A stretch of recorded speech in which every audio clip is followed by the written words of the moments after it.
religiosos en el infierno. Es el tema de esta mañana.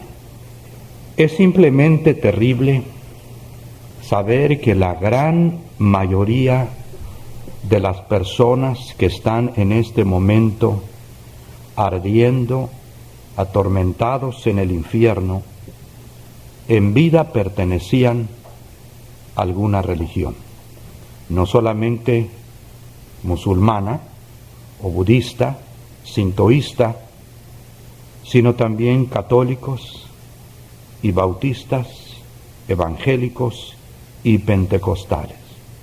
Y en este momento, el corazón de Dios, yo sé que ha de estar quebrantado al ver esta multitud de seres que Él mismo ha creado, que no recibieron a su Hijo Jesucristo y que tendrán que pasar toda la eternidad en la condenación eterna. Por eso quisiera que en esta mañana meditáramos solemnemente de nuestra condición personal con Jesucristo, porque puede ser en una congregación de esta magnitud que haya alguna persona que vaya a ir al infierno, que esté aquí. El Señor Jesucristo tuvo 12 discípulos, 12 apóstoles, y uno de ellos está en el infierno. Y es probable que en esta mañana aquí haya alguna persona religiosa sin duda, pero que no vaya a ir al cielo, sino que vaya a ir al infierno. Y por eso quiero que con la palabra de Dios examinemos nuestras vidas para poder estar seguros de que al morir vamos a estar con el Señor, o que si el Señor viene en este día, vamos a ser arrebatados con Él para estar en las nubes con Jesucristo. Me encontraba predicando en una campaña de evangelismo en una iglesia bastante grande, muy espiritual la iglesia, y después de los cultos la campaña duró una semana. Y después de cada culto una señora de aproximadamente 65 años de edad, su pelo totalmente cano, me saludaba con mucha alegría y me decía: hermano, Dios le bendiga, desde el primer domingo hasta el último domingo. Pero en el último domingo en la mañana, esta hermana me dijo: hermano, yo soy miembro de esta iglesia, he sido miembro 40 años de esta iglesia, pero hoy en la mañana he recibido a Cristo en mi corazón como mi Salvador personal. Quiere decir que esta señora había sido bautizada en la iglesia, cantaba los himnos de la congregación, leía la Biblia, asistía posiblemente a la femenil, se congregaba en los cultos normales de la iglesia, pero ella estaba perdida dentro de las 4 paredes de esa iglesia bautista. Vamos a abrir nuestras Biblias y en el pasaje ya nuestro hermano querido lo leyó hace un momento en Mateo capítulo 7. Voy a leer solamente los últimos 3 versículos del pasaje que leyó, que es del 21 al 23. No todo el que me dice Señor, Señor, entrará en el reino de los cielos, sino el que hace la voluntad de mi Padre que está en los cielos. Muchos me dirán en aquel día: Señor, Señor, ¿no profetizamos en tu nombre, y en tu nombre echamos fuera demonios, y en tu nombre hicimos muchos milagros? Y entonces les declararé: nunca os conocí, apartaos de mí, hacedores de maldad. Veamos pues las características de una persona religiosa que va a terminar en este lugar terrible que es el infierno. Son aquellos que son religiosos, pero según las palabras de Dios, la palabra de Jesús, no hacen la voluntad de Dios. Jesucristo dice: sino el que hace la voluntad de mi Padre que está en los cielos. Podemos llamar a Jesús Señor, pero si no hacemos su voluntad no podremos entrar en el reino de los cielos. Y la base fundamental de la voluntad de Dios se encuentra en Juan 6, 28 y 29. Cuando los seguidores de Cristo, muchos de ellos no creyentes, le preguntaron a Jesús: ¿Qué debemos de hacer para poner en práctica las obras de Dios? Respondió Jesús y les dijo, esta es la obra de Dios. Y aquí hay un verbo importantísimo, que creáis en el que Él ha enviado. La voluntad de Dios para todo ser humano es que crean, que reciban a Cristo Jesús en su corazón. Esa es la voluntad principal, la voluntad fundamental de nuestro Dios. En Juan 6:40 el Señor Jesús más adelante dice, y esta es la voluntad del que me ha enviado. El Señor, el Padre envió al Hijo, qué hermoso, que todo aquel que ve al Hijo, ya también otra vez el verbo creer, y cree en Él, lo reciba, tenga vida eterna, y yo le resucitaré en el día postero. Solamente las personas que estamos haciendo la voluntad de Dios, sabemos que estamos haciendo la voluntad de Dios. Una persona que no está haciendo la voluntad de Dios no sabe qué es la voluntad de Dios. Después de que recibimos a Cristo, que es la voluntad principal de nuestro Señor, viene la segunda parte, que es hacer el deseo de Dios para nuestra vida, hacer su voluntad. Y es un gozo y es una bendición y es un motivo de verdadera libertad hacer la voluntad de Dios y saber que estamos haciendo la voluntad de Dios. En este siglo XXI ya no se sabe más que inventar para que las personas sean felices. Pero la felicidad verdadera, el gozo verdadero se encuentra en el hacer la voluntad de nuestro Señor Jesucristo. Por lo tanto, el que hace la voluntad de Dios sabe que está haciendo la voluntad de Dios y la conoce. Pero una persona que dice ¿qué es la voluntad de Dios? Esto te está enseñando que no conoces a Cristo. Solamente los que conocemos a Cristo sabemos que estamos haciendo la voluntad de Dios. Por eso el Señor dice que no es decirle a Él Señor, sino hacer la voluntad de su Padre. Pero también los religiosos que van a perder su alma tienen un conocimiento intelectual de Cristo solamente.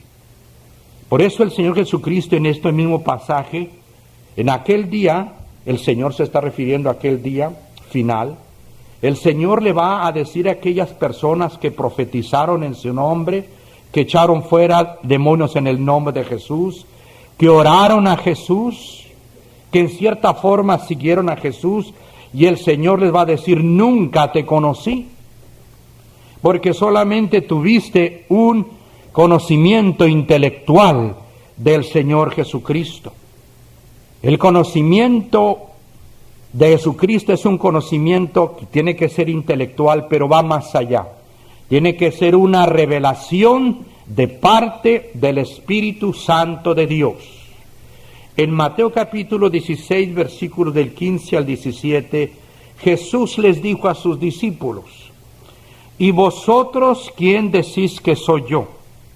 Respondiendo Simón Pedro le dijo, tú eres el Cristo, el Hijo del Dios viviente.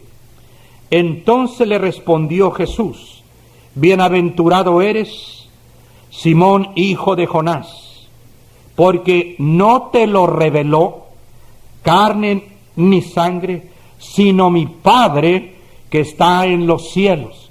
No era un conocimiento intelectual que tenía Pedro de la persona de Jesús, sino que él cuando le entregó su corazón a Cristo, cuando lo obedeció en fe, el Espíritu Santo le reveló que Jesús es el Mesías de Dios.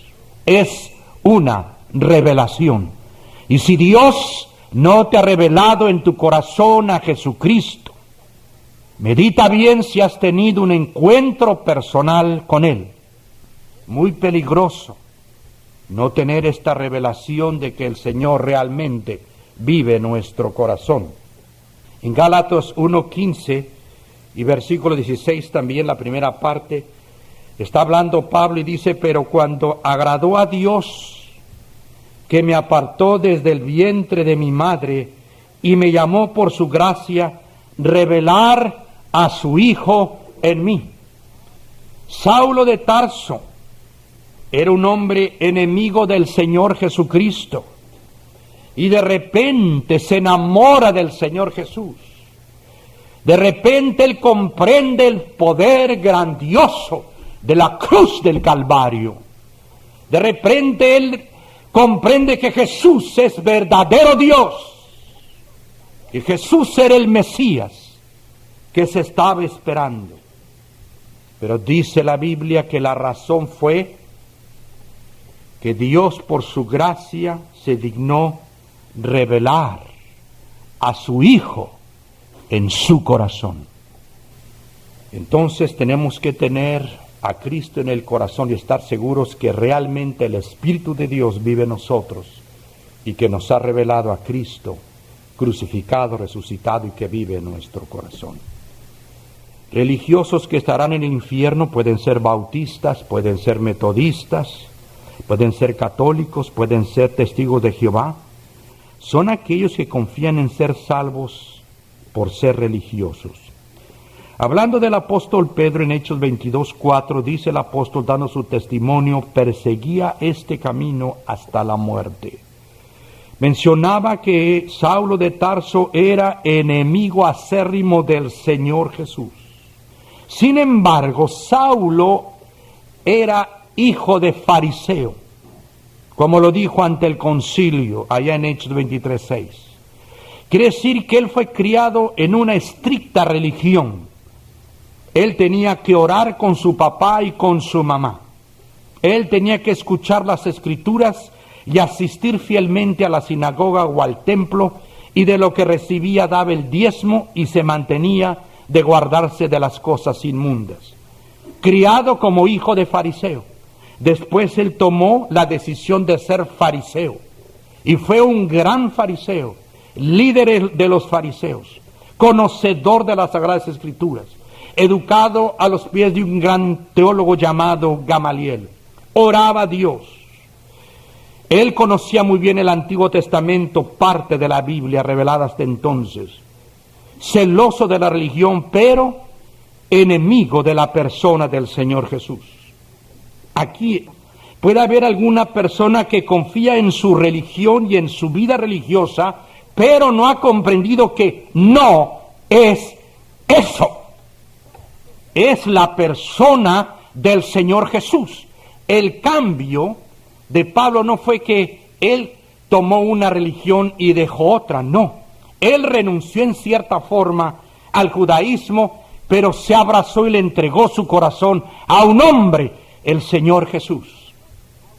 Y cada vez que mencione, mis amigos, a Cristo, yo estoy hablando de una persona. Quiero que se entienda bien, Cristo Jesús es una persona de carne y de hueso, todo hombre, todo Dios, que murió y resucitó, y está a la diestra del Padre, y está entre nosotros, y vive en nuestro corazón, y viene por segunda vez. Es una persona, no es una iglesia, no es una religión, es la persona del Señor Jesús. Tristemente, los religiosos que van a acabar en este lago eterno de condenación y de sufrimiento, que es real y es espantoso, son aquellos que confían en ser salvos por el hecho de estar bautizados. Hay personas que creen sinceramente que el agua del bautismo quita el pecado. Recuerdo muy bien aquel niño en Monterrey, después de celebrar unos bautismos, lo vi que estaba junto al bautisterio buscando algo. Y le pregunté al niño, ¿estás buscando alguna cosa? Y el niño me dijo, sí, estoy tratando de encontrar los pecados de las personas que se bautizaron. Porque en la mente de este niño pensaba, como hay personas adultas que piensan que el agua del bautismo quita el pecado. Pero mi querido amigo, tú tienes que estar cierto y seguro que has lavado tu vida en la sangre que derramó Cristo en la cruz del Calvario, porque es lo único que nos puede limpiar el corazón de pecado. Hay algunas personas religiosas que creen que con sinceridad y por haber bautizado, se hubiesen bautizado o se bautizaron con devoción hacia Dios, que Dios tiene que tomar esto en cuenta, que es imposible que la puerta del cielo esté cerrada por causa que ellos se bautizaron con tanta devoción y con tanta sinceridad. Pero mi amigo, quiero decirte que el bautismo en ninguna iglesia, principiando en esta, no puede salvar a nadie. En 1 Corintios 1:17 dice el apóstol Pablo, pues no me envió Cristo a bautizar, sino a predicar el Evangelio. El Evangelio de Jesucristo es la muerte expiatoria del Señor Jesús en la cruz del Calvario y su sangre preciosa, y por esa muerte y por esa sangre el hombre puede ser salvo, y solamente por él. No hay otro camino. Por eso dice el apóstol Pablo, no me envió el Señor a bautizar, para que comprendiera precisamente la iglesia de Corinto que el bautismo no tiene el poder para salvar a nadie. Porque si el bautismo tuviera, aunque sea una parte en la salvación del hombre, jamás el Espíritu Santo le hubiese revelado estas palabras al apóstol Pablo. Tú puedes entrar al cielo sin estar bautizado si tienes a Cristo en el corazón. Pero no puedes entrar al cielo aunque estés bautizado y no tienes a Cristo en el corazón. Los religiosos que estarán en este terrible lugar son los que confían en ser salvos porque participan de la comunión o participan de la cena del Señor. Toman la comunión con contrición, con unos nuevos propósitos y ante Dios lo hacen. Y también piensan que es una especie de un escalón que los lleva más cerca de Dios, que es imposible que Dios no vaya a tomar este acto de contrición o los muchos actos de contrición o devoción cuando tomaron la cena del Señor para que puedan entrar al cielo. Pues no lo va a tomar el Señor en cuenta para salvarse. La cena del Señor o la comunión no puede salvar a nadie. Los que participaron de la última cena, que en realidad fue la primera santa cena de la iglesia cristiana, pero fue la última cena con el Señor Jesús antes de su crucifixión. Los que tomaron la cena previamente habían aceptado al Señor Jesús, le habían entregado su corazón al Señor Jesús, eran salvos. Sus nombres estaban escritos en el libro de la vida. Ellos ya eran salvos y tomaron la cena del Señor. Uno no era salvo. Eso nos enseña también que este hombre que no era salvo participó de la última cena y perdió su alma. Inclusive fue a entregar al Señor Jesús después de participar de la última cena. Pero es necesario recibir a Cristo primero para ser salvos, y la Santa Cena solamente es una de las ordenanzas que el Señor ha dejado a la iglesia para los que son cristianos y no para hacernos cristianos. Todos sabemos que cuando el Señor Jesucristo en esta última cena dijo, esto es mi cuerpo, hablando del pan que había roto, y es muy lindo, así como en el bautismo, la sumersión de la persona en el agua implica un símbolo de la muerte, y al salir del agua la resurrección. Es necesario partir un pan, porque es el cuerpo de Cristo que fue partido, y de ese mismo pan participar todos es un símbolo muy importante en la cena del Señor que muchas iglesias no lo practican. Pero el Señor en ese día partió el pan y dijo, esto es mi cuerpo. Y participaron de ese pan sin levadura los discípulos del Señor. Y después también tomó el Señor Jesucristo la copa y dijo, esto es mi sangre.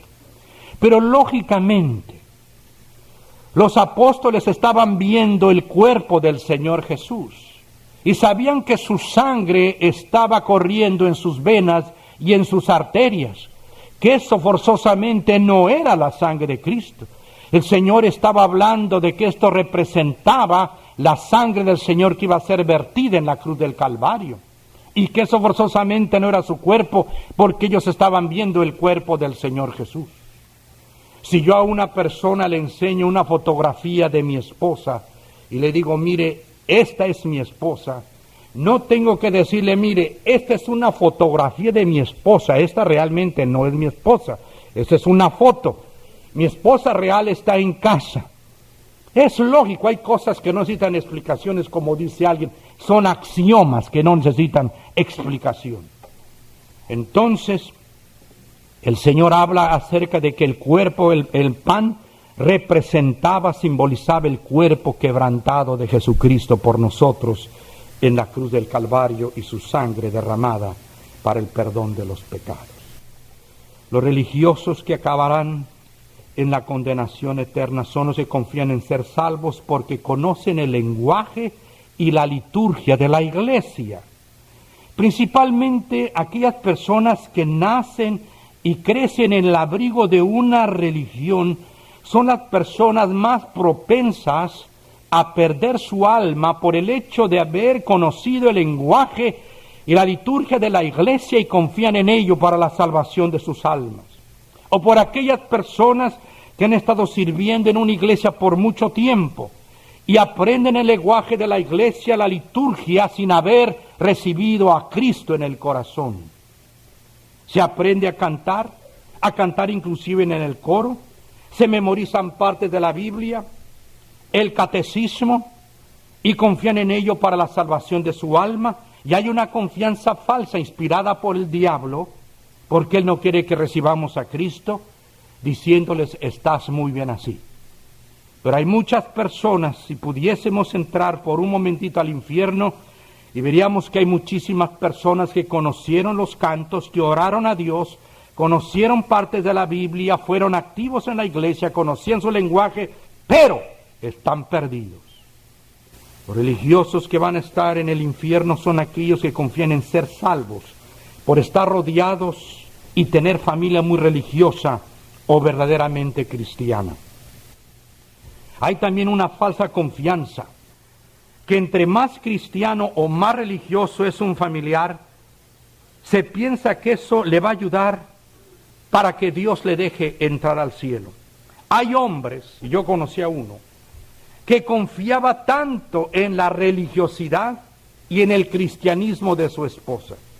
Y otra persona también estaba tan enamorado de la vida cristiana de su hijo y tan orgulloso que él ya casi se sentía salvo porque su hijo era cristiano, y aquel otro hombre se sentía salvo porque su esposa era tan cristiana y hablaba de las cosas grandes que hacía su esposa y confiaba en ello.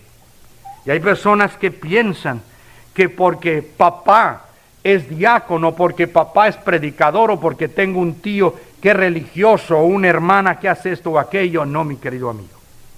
Tú puedes nacer en una casa en donde tu papá es médico y tu mamá es doctora también y un hermano es doctor. Y tú naciste en una casa así. Y el hecho de que ellos sean doctores no te hace doctor. Ellos tuvieron que adquirir ese título. Y si tú quieres ser doctor, tú tienes que hacer lo que ellos hicieron. Estudiar hasta conseguir el título de médico o de doctor. Y así sucede con las cosas, con el cristianismo, la salvación. No tiene sustituto, así como el comer es estrictamente personal. Nadie puede comer por otro. Así como el dormir, nadie puede dormir por otro. Nadie puede ser salvo por otro. Nadie puede salvar a otro excepto la persona del Señor Jesucristo. Dice el gran profeta Ezequiel, el capítulo 18, versículo 20, el alma que pecare, esa morirá. El Hijo no llevará el pecado del Padre, ni el Padre llevará el pecado del Hijo. El alma que pecare, si hemos pecado, hemos de morir por causa de nuestro pecado. Los religiosos que acabarán en el infierno son los que confían en ser salvos por cambiar de religión. Hay personas que cambiaron de religión, eran testigos de Jehová y se hicieron bautistas o mormones. Dijeron, ahora ya soy cristiano. no es el cambio tampoco de religión. Recuerdo muy bien que estábamos predicando en una campaña en Zaragoza, en España. Y vino a hablar conmigo un joven como de unos 25, 28 años de edad, en la primera iglesia bautista de Zaragoza. Y me dijo este joven, yo era católico, y hace 5 años pasé por la banqueta de este templo y escuché los cantos de la iglesia y me fascinaron. Y entré a la iglesia y me ha encantado esta iglesia. De tal manera que ya tengo tiempo que me hice miembro de la iglesia, me bauticé. Dejé ser católico y me hice evangélico bautista. Pero he comprendido hoy, por lo que usted estaba diciendo, que eso no es la salvación, ¿verdad? Le dije, no es la salvación. Tú necesitas recibir a Cristo. Y ese joven, ese día, recibió a Cristo. Hay personas que han pensado que un cambio de religión y no la persona de Cristo es lo que lo salva. Quiero terminar diciendo que los religiosos que estarán en el infierno son aquellos que no han reconocido que son malos y pecadores. Jesús dijo en Mateo 7:23, lo leímos en esta parte de la Biblia que leímos al principio, Jesús le dice, apartaos de mí, hacedores, obradores de maldad. El Señor nos habla a nosotros de que todos los seres humanos somos hacedores y obradores de maldad. Jesús mismo dijo en Mateo capítulo 7, verso 11, si vosotros siendo malos, eso el Señor Jesús te lo dice a ti y me lo dice a mí, vosotros siendo malos, el ser humano es malo, tú eres una persona mala y yo también. Y dice la Biblia, el Señor dice, vosotros sois obradores, hacedores de cosas inicuas. No hay nadie que sale de esta denuncia divina del Señor Jesucristo. Claro que cuando nos comparamos con personas peores que nosotros, creemos que no somos tan pecadores o no somos pecadores. Y siempre hay una persona peor que nosotros, y por eso nos podemos justificar. O a veces ponemos atención a nuestras obras buenas y no hemos puesto atención a lo que Dios piensa de tantas obras, acciones, pensamientos, palabras y sentimientos malos que hay en nuestro corazón. Recuerdo que fui en una ciudad a visitar a un hombre, un asesino, llevaba 46 vidas en su haber. Era un guardaespaldas, la última persona que había asesinado había sido una familiar de él. Espero que él no esté aquí. Y recuerdo muy bien, cuando entramos a esa casa había muchos rufianes ahí, se podía ver nada más las cachas de las pistolas y con el sombrero inclinado hacia abajo, la esposa que estaba totalmente aterrorizada al vivir con este hombre criminal. Le empezamos a compartir la palabra del Señor. Y quiero decirles que era difícil decirle a él que era pecador. Yo cuando le quería decir que era pecador me fijaba en la pistola que traía y no podía decirle que era pecador. Pero de veras, pero le dije, Señor, ayúdame a decírselo. Y entonces yo le dije, la Biblia dice que usted es una persona pecadora. Y dice, un momento, dice, usted no me conoce. Usted no conoce mi corazón. Dice, si usted me viera cuántas veces he visto a una mujer mendiga solicitando pan o dinero y yo le compro pan y le doy dinero. Y ve a niños desarrapados y empezó a salirle algunas lágrimas de los ojos y yo les compro vestido y les doy de comer. Usted no conoce mis sentimientos. Yo ayudo tanto a la gente. Y en ese momento me di cuenta de cómo nosotros los seres humanos vemos las obras buenas que hacemos, pero no vemos las obras tremendas que están delante del Señor, que no nos dejan entrar al reino de los cielos. Cuando nosotros confiamos, y puede ser que hay alguna persona que está confiando en sus buenas obras, que has visto cómo fuiste como hijo, como esposo, como esposa, como estudiante, y en cierta forma fuiste una persona muy buena. Yo tengo una hermana, está en California, casi una hermana impecable, una muchacha, bueno, ya una señora, pero qué preciosa hermana y qué preciosa hija. Yo no le encontraba defectos, pero era pecadora. Un día encontré una Biblia y al abrirla, en la primera hoja estaba una declaración de ella: Señor Jesús, perdóname, porque soy pecadora. Es muy importante entonces que nosotros nos demos cuenta de que somos pecadores. De otra manera no podemos ser salvos. La persona que va a acabar en el infierno es la que no vino a los pies de Jesús, que no vino al pie de la cruz, con su corazón quebrantado, con la carga de su pecado, viéndose perdido y condenado para siempre, y entendiendo que la muerte de Cristo es la única forma de que podemos ser salvos, y que es un asunto de vida o de muerte, del infierno o del cielo, del diablo o del Espíritu Santo, que el hombre es salvo o está perdido, y que la única forma de alcanzar la salvación es viniendo a los términos que el Señor Jesucristo da. Arrepentíos de vuestros pecados. Tiene que haber un arrepentimiento sincero de nuestro corazón y una entrega de todo nuestro ser al Hijo de Dios, y bañarnos y lavarnos en su sangre y aceptarle como nuestro Salvador personal. Y entonces podemos saber que somos salvos.